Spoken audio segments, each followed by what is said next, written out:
अच्छा अच्छा, मौलवियों से मुलाकात होती है या नहीं होती? मौलवियों से मुलाकातें होती रहती है। मौलवी क्या मुलाकात करेंगे? मौलवी के पास तो एक ही काम है, जो अहले बैत की बात करे उस पे शियत का फतवा लगा दो या कुफ्र का फतवा लगा दो। अहले बैत की बात मत करो तो प्योर मुसलमान है। नबी के घर वालों की बात करे तो शिया हो जाएगा, काफिर हो जाएगा।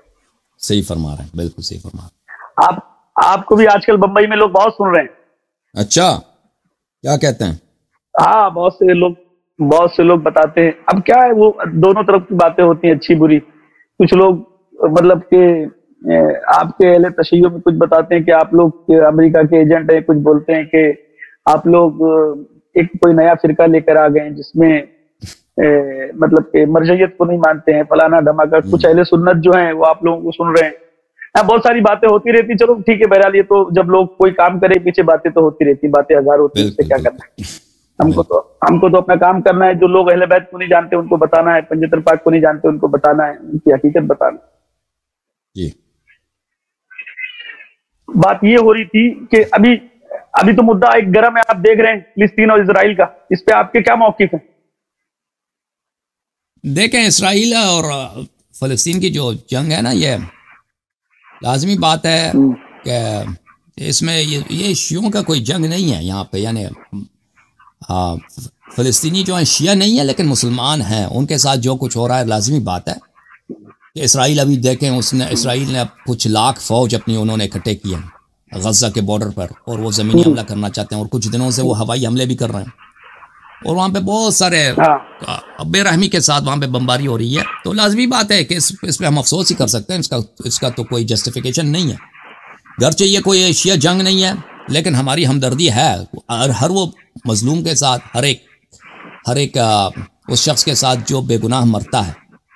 और इसी तरह इसराइली भी गए थे, वो फ़लस्तीनी भी गए थे इसराइल के दरमियान, उन्होंने जो ऐसे अंधाधुंध फायरिंग किया, मैंने 1-2 क्लिप्स देखे, वो भी अच्छे नहीं हैं। उससे इस्लाम की बदनामी होती है और फ़लस्तीनी काज को उससे फ़ायदा भी नहीं होता। मुझे एक बहुत बड़ा ताज्जुब इस बात से है कि अभी जो रिपोर्ट आई है कि ये हमला तो हुआ है ना, इसकी तो बड़ी तैयारी की गई है।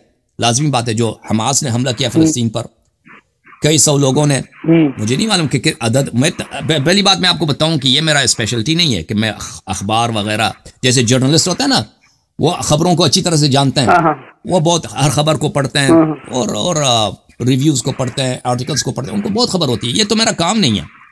आप लोग जो अखबार में देखते हैं उससे मैं कमतर देखता हूँ, उससे मैं अब देखें, ये जो हमला किया है, कितने सौ लोगों ने हमला किया इसराइल पर, और मिसाइल कितने हज़ार मिसाइल उन्होंने फेंके हैं इसराइल पर, और अल्लाह आपका भला करे कि ग्लाइडर के साथ इन्होंने हमला किया है, पर बॉर्डर इन्होंने क्रॉस किया, इसराइल के अंदर गए।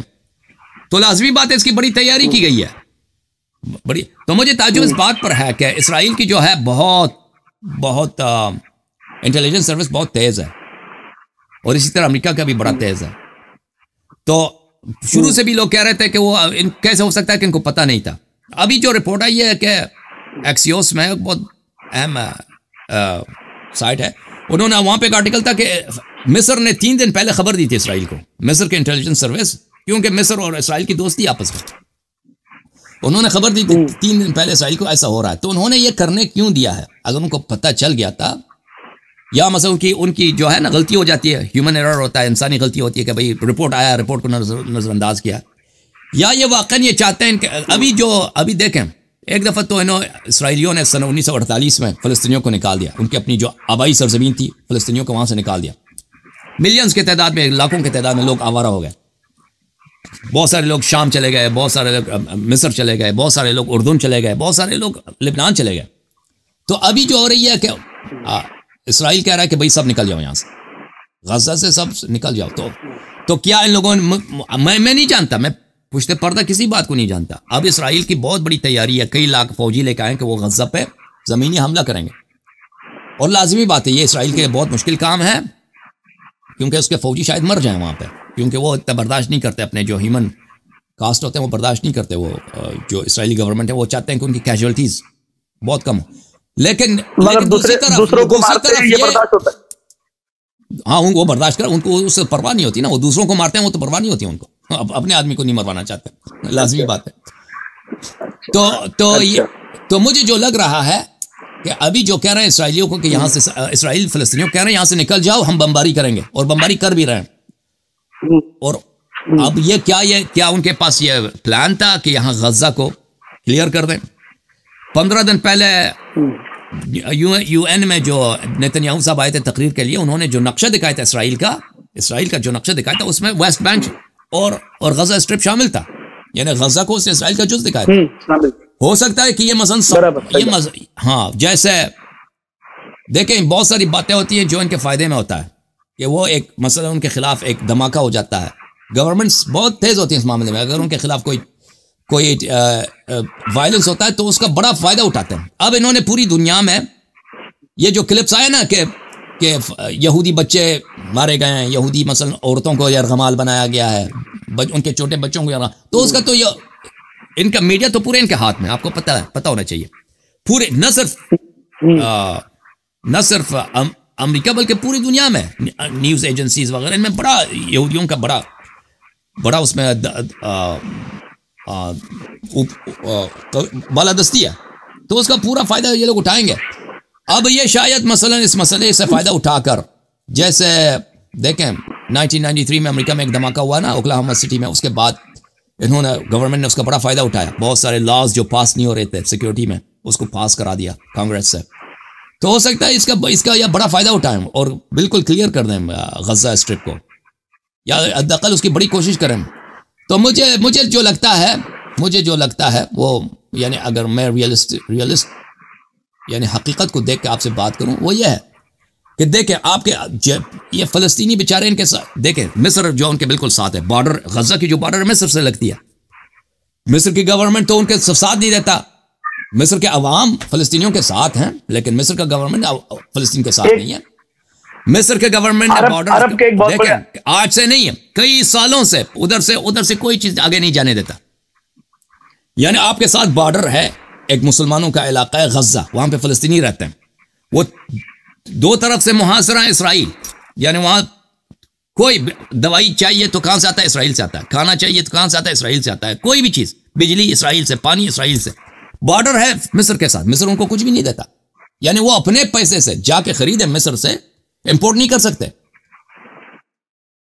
तो आपके जो अरब ममालिक है उसके देखें, मिस्र जो इतनी पावरफुल गवर्नमेंट है, उसकी इतनी बड़ी फौज है पूरे अरब ममालिक में, मिस्र की सबसे बड़ी फौज है, पावरफुल फौज है, वो सब इस फ़लस्तीन के खिलाफ है। इसके अलावा तुर्की के गवर्नमेंट है, उसकी बहुत ही करीबी ताल्लुकात है इसराइल के साथ।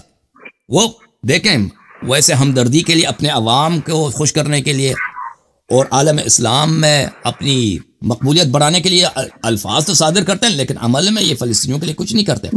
इसी तरह फ़लस्तीन के साथ जिसका बॉर्डर लगता है वो कौन है? उर्दन उसके ताल्लुकात हैं इसराइल के साथ। सऊदी अरब है। अभी 2 महीने पहले आपका नेतन्याहू साहब का बयान आया था, वो कह रहे थे कि मैं तसव्वुर भी नहीं कर सकता था कि मेरे पर्सनल ताल्लुकात होंगे सऊदी क्राउन प्रिंस से, और अभी ये ऐलान करने लगे थे, यानी इनके ताल्लुकात के इसराइल को ये रिकॉग्नाइज करें।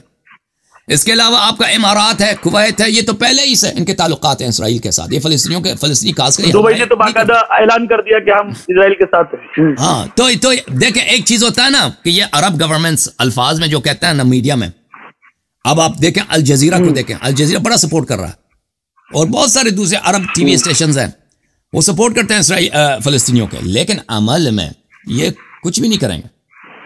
तो पूरी दुनिया इसराइल के साथ है मेरे भाई, सिवाय किन ममालिक के, ईरान और रूस वगैरह, ये जो एक ब्लॉक है इन लोगों की। चाइना भी इसराइल के साथ है, वो भी रूस के, इस मामले में रूस के साथ नहीं है, और आपके सब अरब ममालिक इसराइल के साथ हैं। तो फ़लस्तीन के साथ कौन है? कोई भी नहीं है।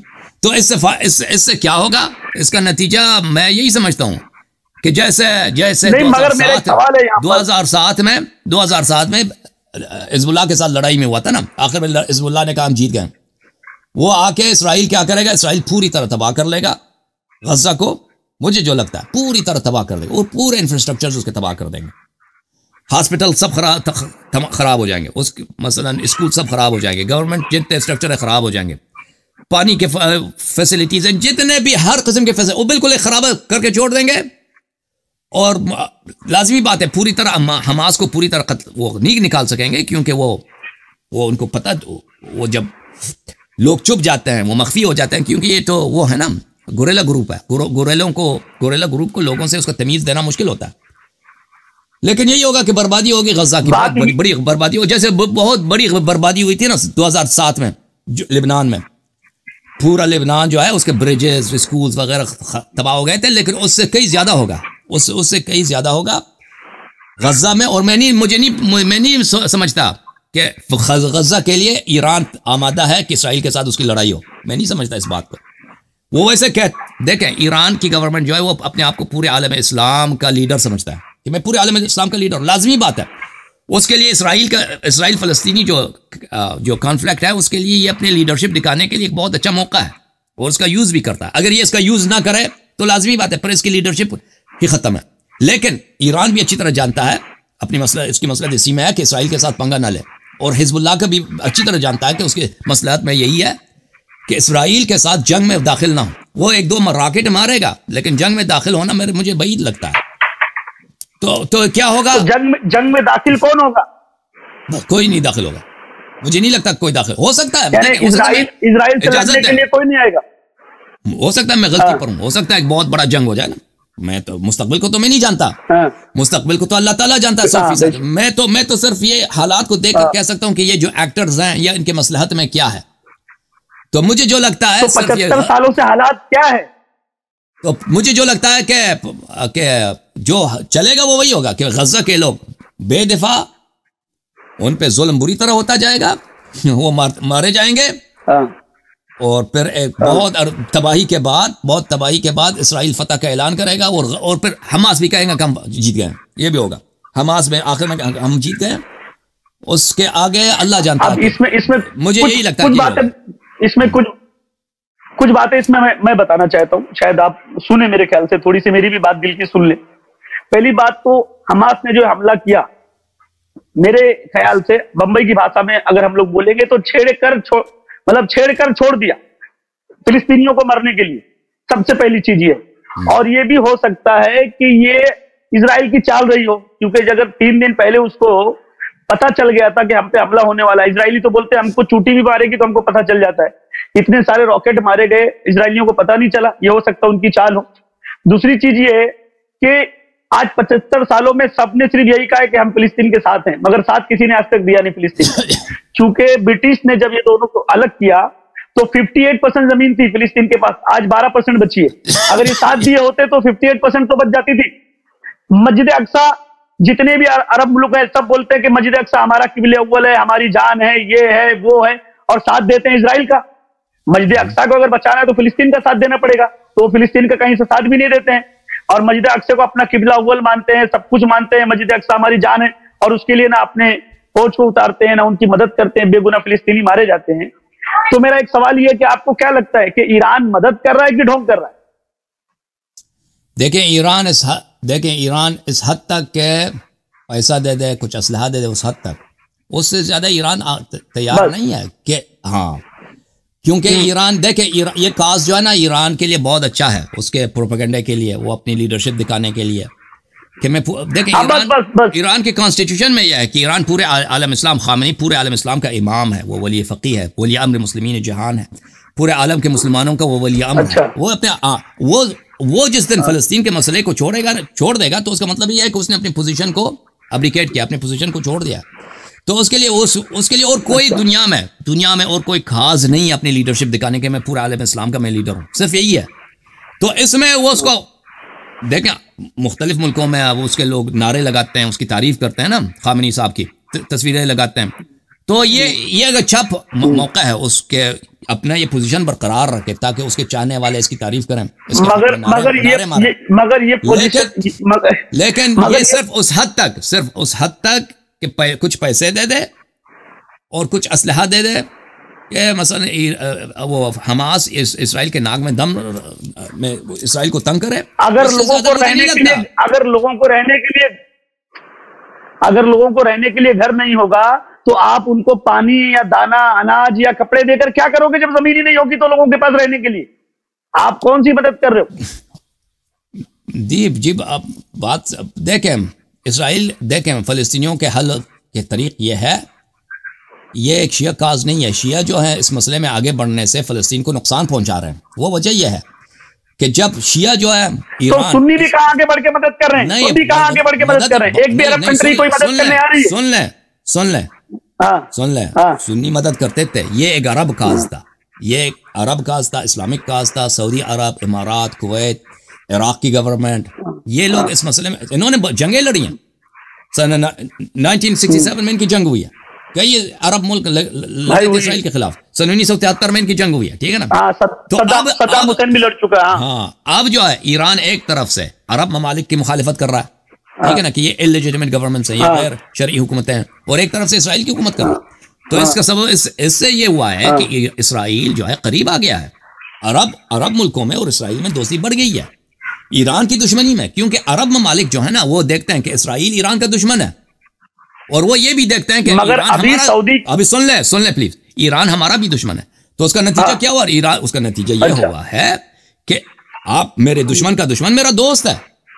तो वो फलस्तीनी कज़िये को भूल गए। ईरान का कज़िया और शियों का जो का मामला है वो उनके लिए ज्यादा अहम है फलस्तीन के मुकाबले में, लिहाजा ईरान की दुश्मनी में वो इसराइली दोस्ती को वो अपनी जान से भी उनको ज्यादा प्यारा है। ओके, तो इसलिए ये, और ये शियों के फायदे में भी नहीं है ना हमारे। देखें अभी हमास जो है, हमास एक शिद्दत पसंद, सुन ले, हमास एक शिद्दत पसंद गैर शी तंजीम है, जैसे अलकायदा है, जैसे तालिबान है, उसमें कोई फर्क ही नहीं है। ये हमास, मैंने एक आलिम दीन से सुना है, वो झूठ नहीं कह रहा था, वो उसको याद है, वो कह रहा था कि ये हमास का जो सदर है इस्माइल हनिया, ये ईरान आया था कुछ साल पहले। उसने तकरीर किया, अपनी तकरीर के इब्तिदा में उसने अल्हम्दुलिल्लाह व सलाम अला रसूलिल्लाह सल्लल्लाहु अलैहि वसल्लम, उसके बाद उसने अबू बकर पे दुरूद भेजा, उमर पे दुरूद भेजा, उस्मान पे दुरूद भेजा, अमीरुल मोमिनीन अलैहिस्सलाम को याद नहीं किया। फिर उसके बाद उसने मुआविया पे दुरूद भेजा, फिर यजीद पे दुरूद भेजा। देखें ये लोग, नहीं गलत बात है, बिल्कुल गलत बात है, बिल्कुल गलत बात। वो हमारे दोस्त इस गलत बात नहीं, यजीद पे दुरूद कैसा भेजेगा? नहीं शाम के लोग ये गलत रिपोर्ट दी आपको, जिस तालीम ने शाम के लोग नहीं करते होंगे, करते, अल्लाह करे उनका ठिकाना भी यजीद के साथ हो जाए, मगर ये खुलेआम यजीद पे दरूद भेजना ये तो गलत बात है। ये तो गलत बोला यजीद के लिए, इस बात को तो मैंने कॉन्फ्रेंस रखते हैं, ये कॉन्फ्रेंस रखते हैं कि उसको अमीरुल मोमिनीन कहते हैं। आप क्या बात करते हैं? ये सद्दाम से मोहब्बत करते हैं, बिल्कुल बिल्कुल।